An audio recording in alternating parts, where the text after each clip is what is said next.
Hello everyone, and welcome back to Timeless Drama Stories. Before we begin today's story, I want to check in with you. How are you feeling today? I hope you're doing well, taking care of yourself. Life can be overwhelming sometimes, can it? Please, go grab yourself a nice cup of tea or coffee, get comfortable, and settle in. Today's story is quite a journey, and I want you to be relaxed as we go through it together. I'm Margaret, and I'm 73 years old. What I'm about to share with you happened just last year, and even now I sometimes struggle to believe it truly happened. People say blood is thicker than water, but I learned the painful truth that sometimes blood can be poison.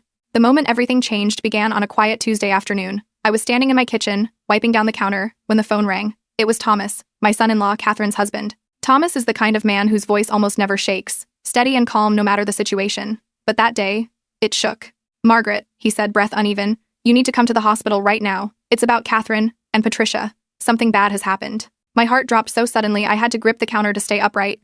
Both of my daughters? In the same sentence? That had never been a good sign.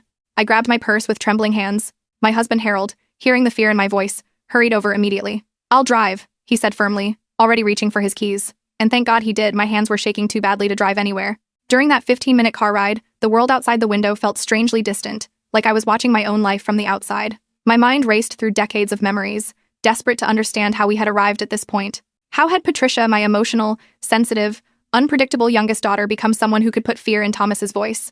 Had I missed something? Had the signs been there all along, quietly building into something far more dangerous? Harold kept glancing at me, worry etched into every line on his face. I could only stare out the window, feeling the weight of a lifetime of choices, mistakes, and moments I wished I could redo. And that's when I realized, to understand what happened at that hospital, you need to understand everything that came before it. Let me take you back to where this all really began. You see, I had two daughters.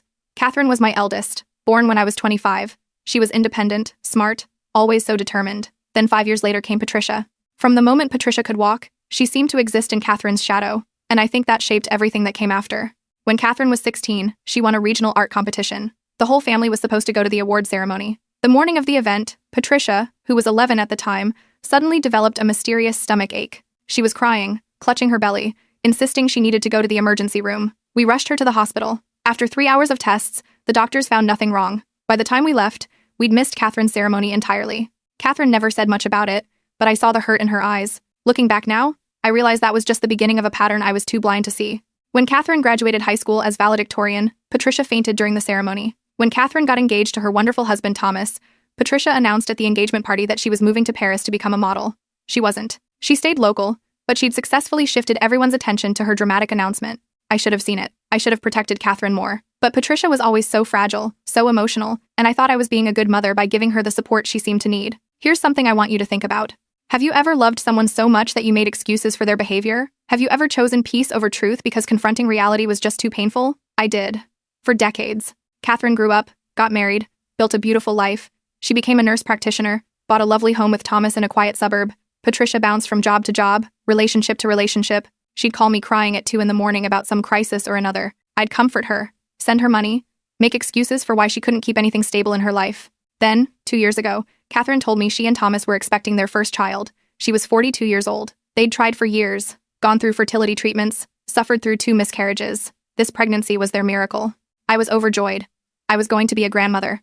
Catherine was cautious at first, not wanting to announce it widely until she was safely into her second trimester. But at 14 weeks, she finally felt comfortable sharing the news. She invited the family over for Sunday dinner, the same tradition we'd had for 30 years.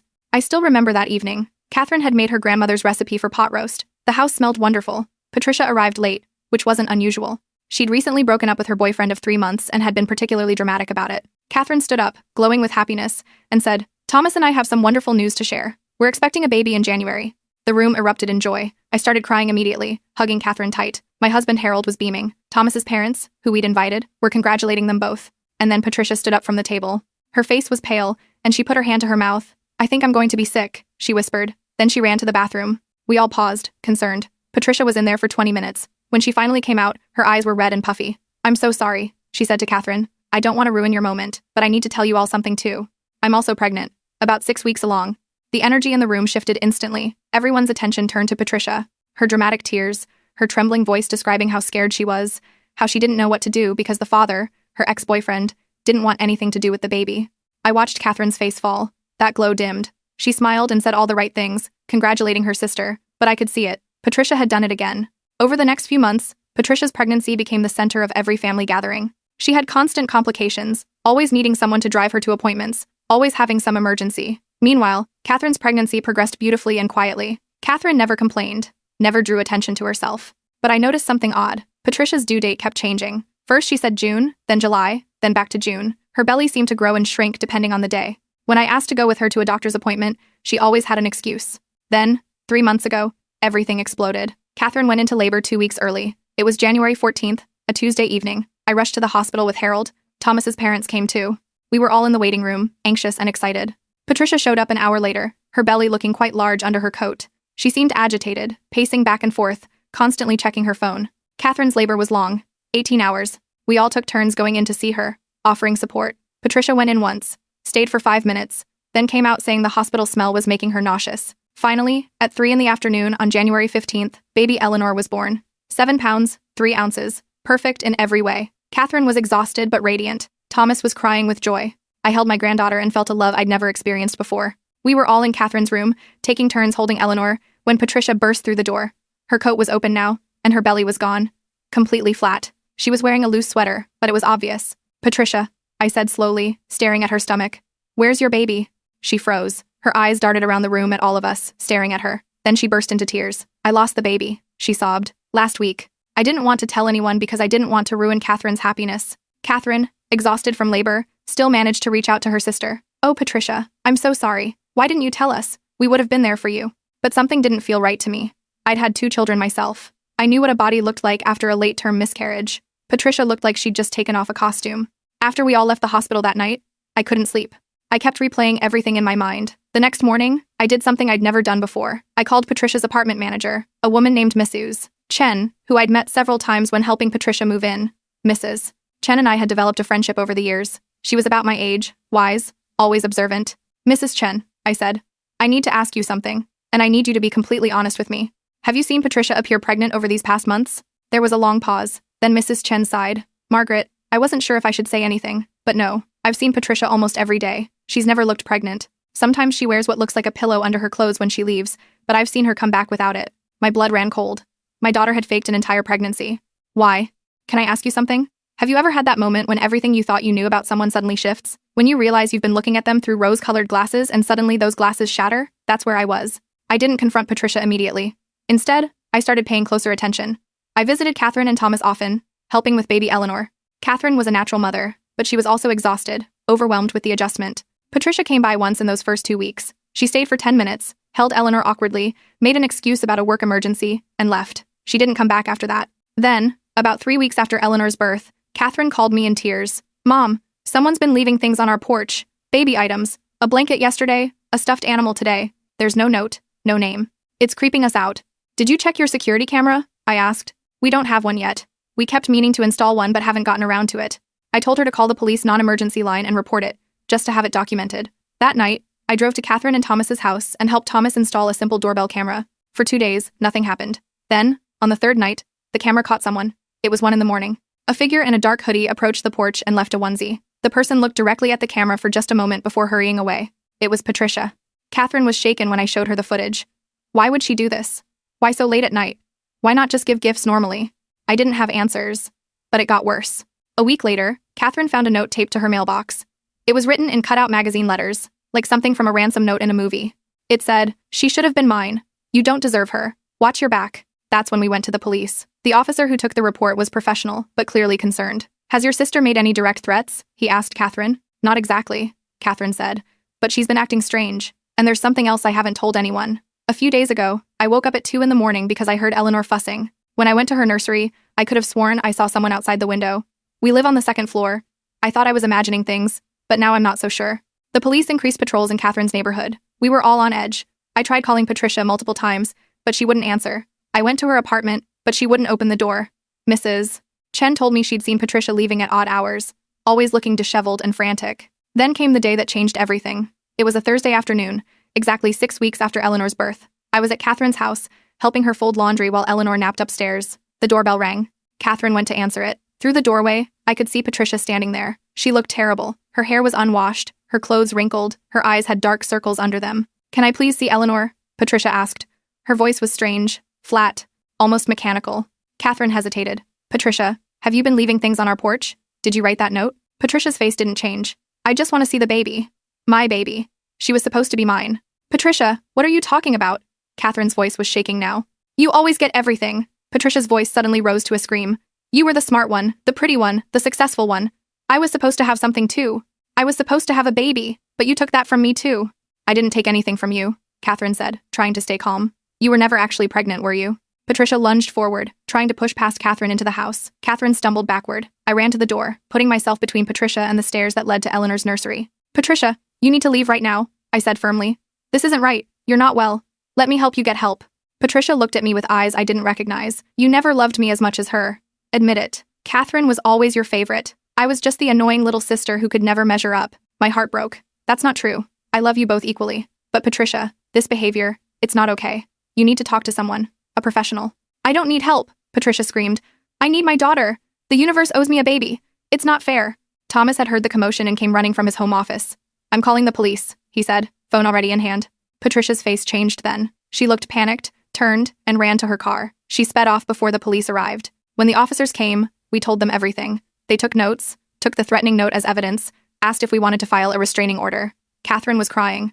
I was shaking. This was my daughter. Both of them were my daughters. How had it come to this? The police put out a welfare check for Patricia. They couldn't find her. She wasn't at her apartment. Mrs. Chen said she'd seen Patricia pack a large bag and leave in a hurry. For 3 days, we didn't know where Patricia was. Catherine was terrified, barely sleeping, jumping at every sound. We hired a security guard to watch the house at night. I moved in temporarily to help and provide another set of eyes. On the 3rd day, I got a call from a number I didn't recognize. It was a police detective. Mrs. Morrison, we've located your daughter Patricia. She's been taken into custody. We need you to come down to the station. There's something you need to see.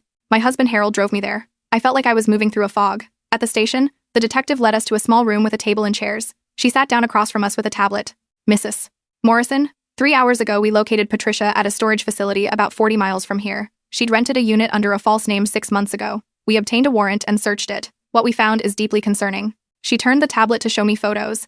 I felt the room spin. The storage unit was set up as a complete nursery. A crib, a changing table, a rocking chair. The walls had been painted pale pink. There were stuffed animals, clothes organized by size, diapers, bottles, everything a baby would need. But what made me feel sick was the wall above the crib.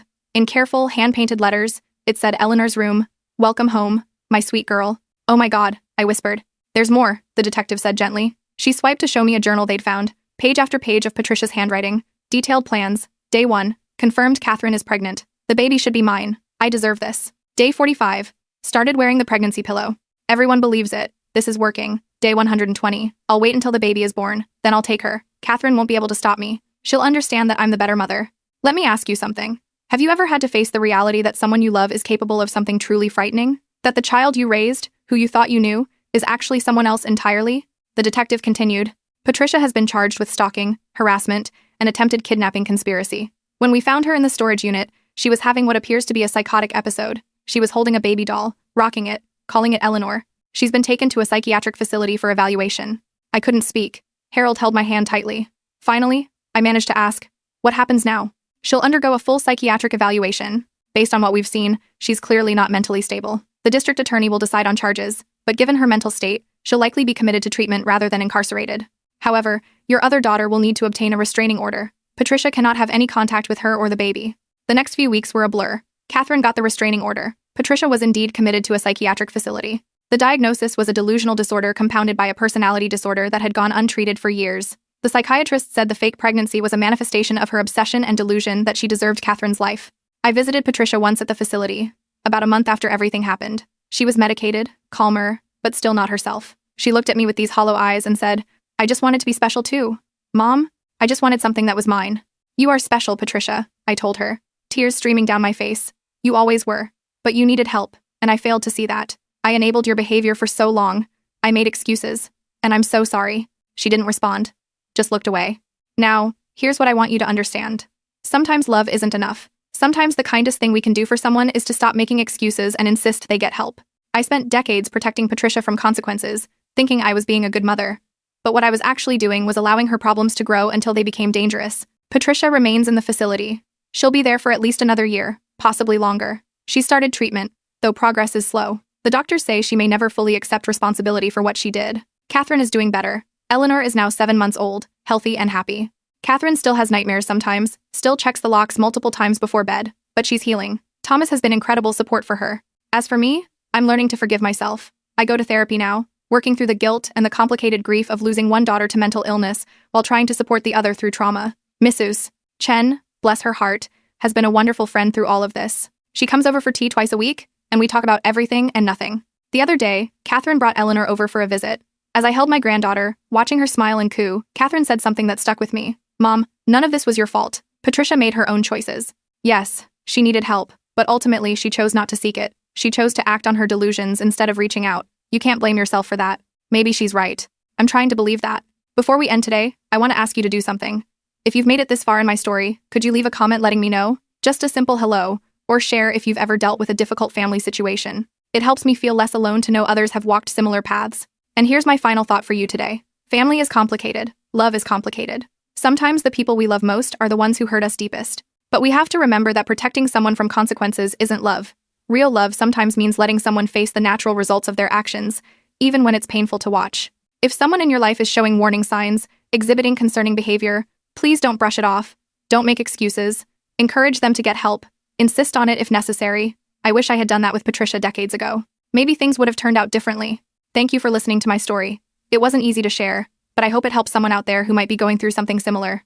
Remember, you're not alone. Take care of yourselves, hug your loved ones a little tighter tonight, and I'll see you in the next story. This is Margaret, signing off from Timeless Drama Stories.